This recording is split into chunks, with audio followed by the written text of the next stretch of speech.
everyone. Today I am here with Miss Erica Vogt, the incoming Executive Director of Influence the Choice. And today I'm here just to ask a couple of questions related to substance use prevention, youth safety, and overall making better decisions, especially when it's related to teens.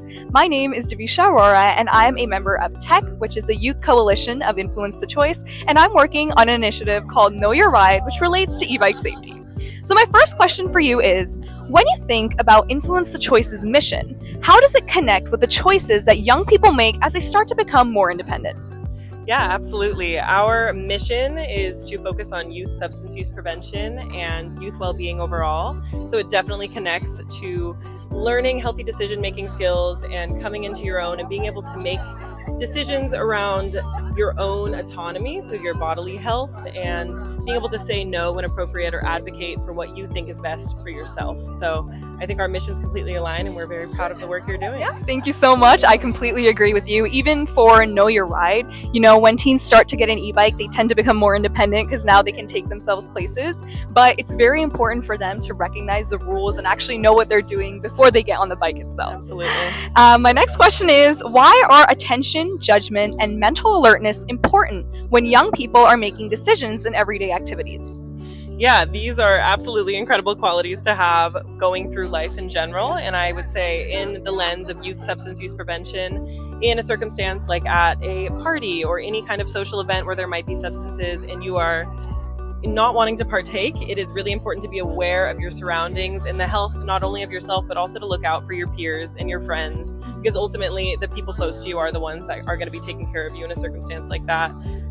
So paying attention to what's going on around you while on a bike or while among friends is important in general for everyday activities. Yeah, I agree. And especially when you're riding a bike, it's not just your safety, you're also responsible for the safety around everyone, right? Absolutely. Because if there's incoming pedestrians or vehicles, you have to really be alert and stay aware of your surroundings so that you don't accidentally get into something bad. Mm-hmm. Yeah.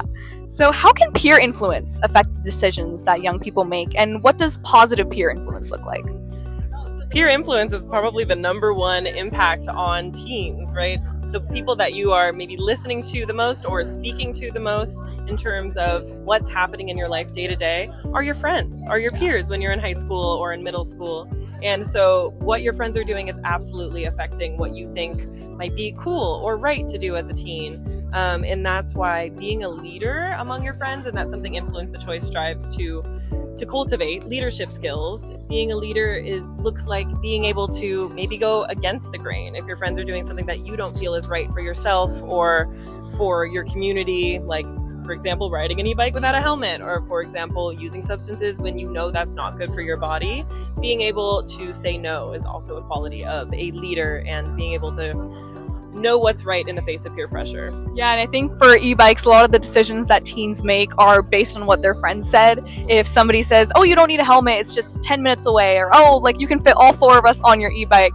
But I feel it's very important for teens to actually stop and pay attention to what's the right thing to do, not what's my friend saying. How do I keep them happy? It should be, how do I keep myself and everyone around me safe? Yep. And in terms of positive peer influence, a friend telling that, hey, you should wear a helmet, or hey, maybe we can take turns instead of all of us trying to fit at once, right? So I think it's very important to sit, relax, think about, am I doing this for myself or am I doing this to make someone happy? And you have to think about the safety of yourself as well as everyone around you, for sure. Yeah, I love the point you made about positive peer influence can be encouraging your friends to do the right thing as well, and to do the safe thing. Mm-hmm. And it's not only making decisions for yourself, but also being that positive Exactly. influence. Yeah, and absolutely. Peer influence doesn't always have to be negative. I know we have this perception that, peer pressure is only about negative things, but it can also be good as well, because when friends, they try to help each other out, it can actually make you help with thinking of better decisions and doing things that are actually right for you and the betterment of everyone around you. So what can parents and other trusted adults do to help young people develop healthy decision-making habits before they start doing activities? I know we talked about teens, but what about adults or people that kids look up to? Yeah.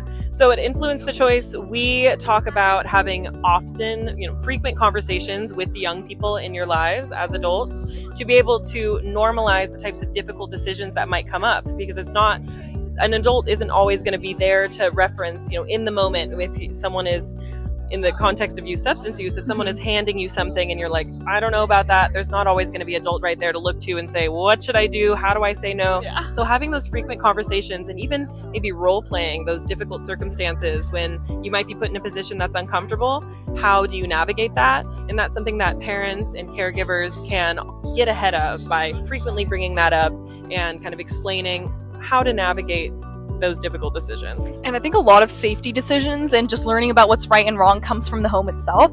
And that's why in Know Your Ride, I have a dedicated section for parents where they can access resources about e-bike safety so that they know beforehand what the rules are and if the bike that they're buying for their child is even safe, where they're allowed to ride it, if they're old enough in order to do so. So I think those are conversations to have with trusted adults, especially parents, are really important for kids because then they get an understanding of, is this right? Is this wrong? What are the decisions that I can make that are for the betterment of everyone? And the final question I have is, what message would you like young people to remember when they're making choices that affect their safety and the safety of others? I would say your own safety comes first. So in the context of that peer pressure that could happen, or just sometimes you get excited to do something with your friends and you're not fully thinking about the consequences. So building into that decision-making process, okay, what is actually the best decision to make for my own personal health, for what I want for myself, and just taking that pause. And that would be the message I would say, in the context of e-bike safety as well as substance use prevention. So sometimes things can happen really quickly, and someone could be, especially in the context of a party or something fun, and getting on an e-bike together, but taking that step back and thinking, okay, for myself, for my body, what is the safest decision I can make? Yeah, that's a wonderful answer. I really love how Influence the Choice blends both substance use prevention and making healthier choices, because for e-bikes as well, it's not just about riding the e-bike, it's about the choices that you make before getting on the e-bike. And it's very important for teens to know, am I safe? Do I know who to contact in case I get in trouble? Are the rules, do I know the rules? Am I allowed to ride my bike here? And what Know Your Ride does isn't just to have information about the types of e-bikes that you can buy, but it's more about understanding what are the rules related to e-bikes, and do I know how to ride this safely, and am I following the rules correctly? So thank you so much for sharing. We're very happy to partner with Influence the Choice. Yeah, thank you, Danisha. Yeah, thank you.